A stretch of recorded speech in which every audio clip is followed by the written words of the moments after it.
Apa efek baik dari inflasi? Kita semua tahu efek negatifnya. Efek baik inflasi adalah bagi negara yang pemimpinnya pro-rakyat akan melakukan dua hal, yaitu proteksionis dan menjadi sangat nasionalis. Apa-apa dalam negeri yang diutamakan. Strategi bernegara mengutamakan pasar domestik, bahkan diplomasi politik luar negeri jadi duduk di bangku cadangan alias sit on the back seat. Di nomor 2 kan, negara lain bisa sakit hati, nggak suka, bahkan marah, nggak peduli. Yang penting rakyat dan kebutuhan dalam negeri aman. Suara para pendukung itu penting. Dan ini adalah efek baik dari inflasi karena menjadi wake up call bagi penguasa yang tidak pro rakyat untuk menjadi pro rakyat. Sungguh, inflasi bisa merubah politik, merubah kebijakan seperti yang tadi kita bahas. Sekarang kita membahas bahwa inflasi bisa merubah diplomasi sebuah negara, merubah kebijakan luar negeri sebuah negara. Kita ke Eropa sekarang. Inflasi di Eurozone sudah menyentuh rekor tertinggi. Apa itu Eurozone? Eurozone adalah wilayah negara Eropa yang menggunakan euro sebagai currency mereka. Ada 19 negara Uni Eropa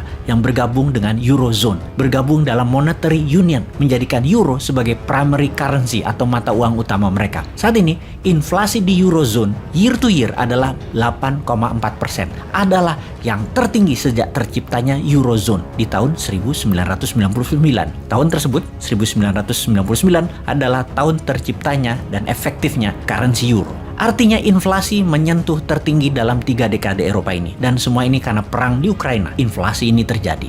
Dalam survei Washington Post, di Eurozone, masyarakat Eurozone setengahnya ingin perang di Ukraina selesai secepat-cepatnya, walau artinya permintaan Rusia harus terpenuhi. Sepertiga masyarakat mengutuk Rusia atas nama kemanusiaan. Hanya 20%-an yang ingin perang berlanjut sampai Rusia kalah. Perang di Ukraina mempengaruhi day-to-day kehidupan masyarakat ekonomi Eropa sangat parah. Kita semua tahu 40% gas untuk energi memasak penghangat ruangan di Eropa adalah dari Rusia. Demikian juga BBM, 28% datang dari Rusia, yang sebentar lagi Eropa akan masuk musim dingin. Larangan dan sanksi ekonomi kepada Rusia malah memukul ekonomi Eropa. Masuknya musim dingin, harga listrik dan energi Eropa akan tertinggi dalam sejarah Eropa. Tertinggi biaya tagihan energi rumah tangga Eropa yang pastinya tidak semua rumah tangga akan mampu membayarnya. Efek yang belum bisa kita terbayangkan sesungguhnya. Perang di Ukraina menyebabkan harga makanan menjadi mahal juga langka di Eropa. Di Italia misalnya, harga pasta sudah naik 40% dalam 5 bulan ini. Hal ini membuat Italia salah satu negara paling kencang mengatakan sudahi perang. Namun, dalam G7, walau Italia juga member G7, keputusan pemimpinnya adalah akan terus berperang melawan Rusia sampai Rusia kalah. G7 isinya memang negara yang suka perang, terutama Inggris, Prancis, Jerman, dan Amerika. NATO dan G7 support Ukraina at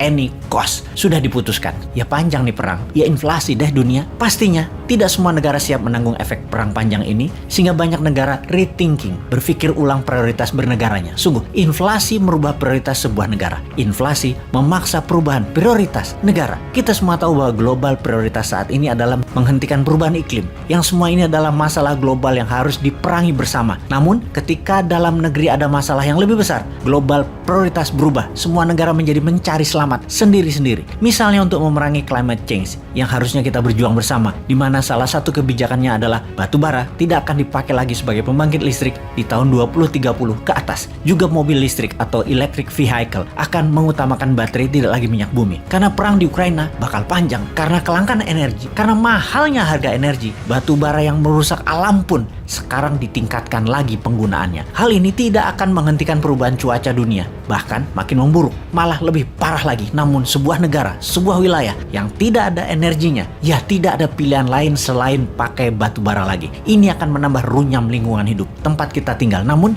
what the heck, sikat aja. Lingkungan ambiar urusan nomor 2. Penyakit meningkat, efek udara buruk, bodoh amat. Prioritasnya adalah energi murah, inflasi terkendali. Itulah mengapa dikatakan inflasi merubah prioritas bernegara. Eropa saat ini menyalakan lagi mesin pembangkit listrik batu bara yang lama sudah di shutdown, seperti Austria, Hungaria, dan banyak negara Eropa lain menyalakan lagi listrik berbahan batu bara. Bahkan Amerika juga melakukan U-turn alias balik badan urusan perubahan iklim climate change ini. Begitu harga energi berbasis fosil oil naik tajam, maka negara kembali bergantung kepada energi yang murah, yaitu batu bara. Walaupun artinya mengotori udara di dunia. Sungguh, nggak nggak pernah terfikir bahwa inflasi bisa merubah banyak hal sebelumnya, bukan? Dulu kita hanya mengartikan inflasi sebagai perubahan nilai uang di bank Anda dan kenaikan harga barang tidak disertai kenaikan daya beli. Memang arti utama inflasi adalah naiknya harga dan menurunnya daya beli. Tapi sekarang kita tahu bahwa inflasi bukan hanya merubah nilai uang kita di bank. Itulah informasi kali ini untuk mengingatkan bahwa inflasi merubah banyak hal sampai iklim